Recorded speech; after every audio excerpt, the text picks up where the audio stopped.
What's up, gamers? Welcome to the video.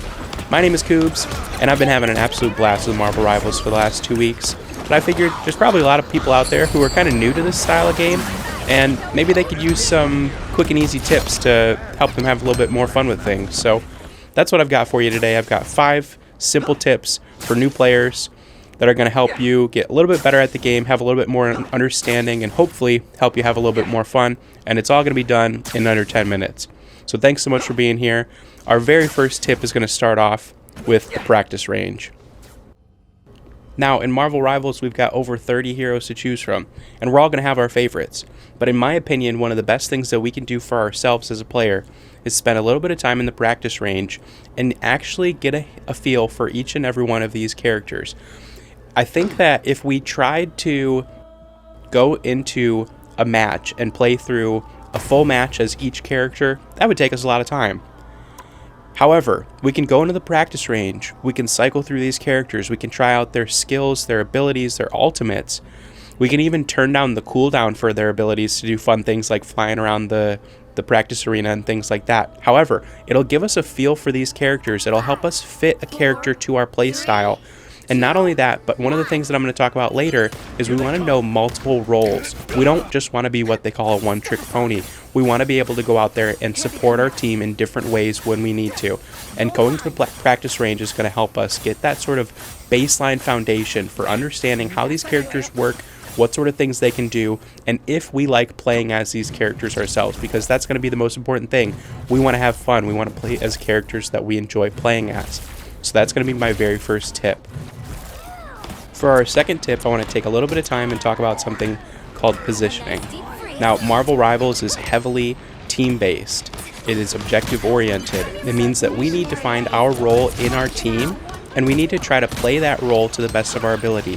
What you'll notice with a game like Marvel Rivals is we encounter things that we call team fights, which actually can take a little bit longer than if you had just encountered that enemy one-on-one, right? So let's say 2 heroes come across each other, they fight it out, it takes them 15-20 seconds, one of them's alive at the end, and the other one's going back to the respawn point.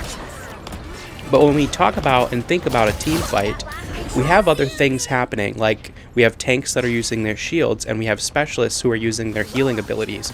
So what ends up happening is that a team fight could actually take a couple of minutes of both teams chipping away at each other's resources, taking away their shields, taking away their ability to heal, or to use different debuffs to stop the enemy opponents and things like that. And in the midst of all this happening, it's really important for us as players to know where we should be positioned in these sorts of team fights. Are we playing a tank? Are we playing a Vanguard character? The Vanguard, aptly named for being the front line. Are we going to be the very front line playing as a tank? Are we going to be in the back line playing as a healer, or maybe as somebody who has long-range damage, maybe somebody like Black Widow or Hawkeye? Are we somebody who wants to flank around the enemy like Spider-Man or Star-Lord?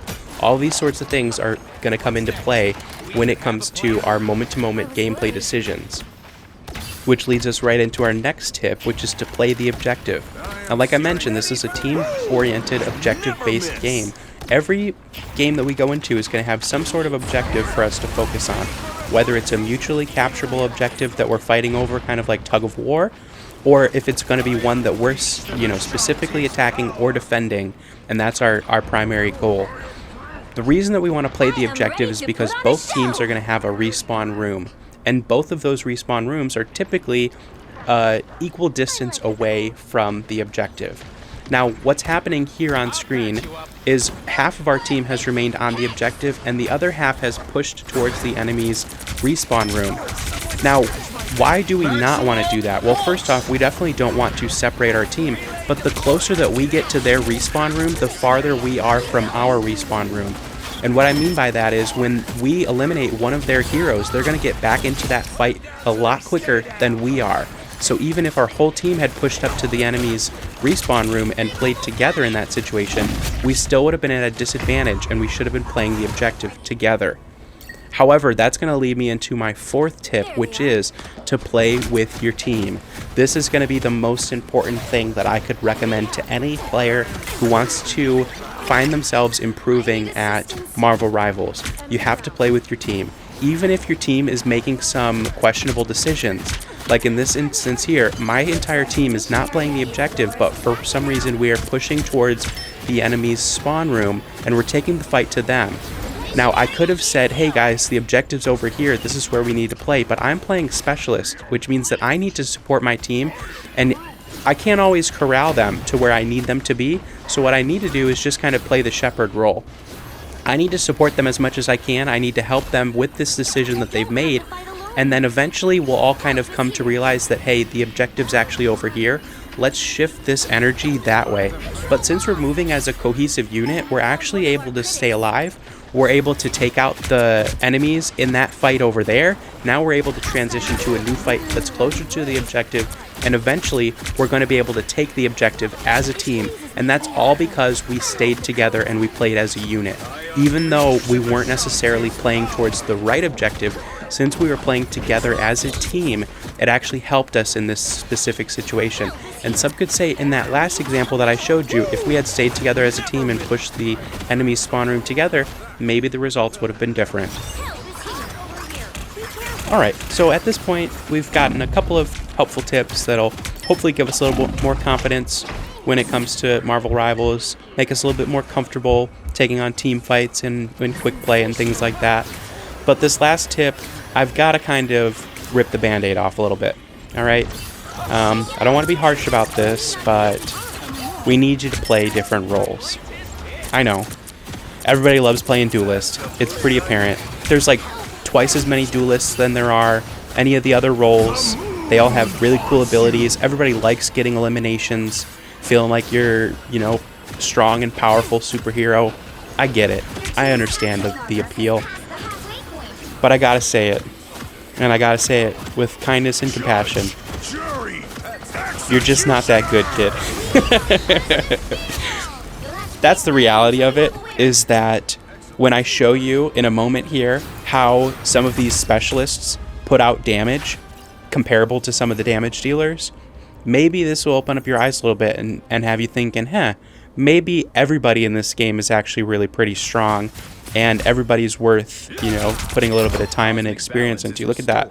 Adam Warlock just deleted Luna Snow.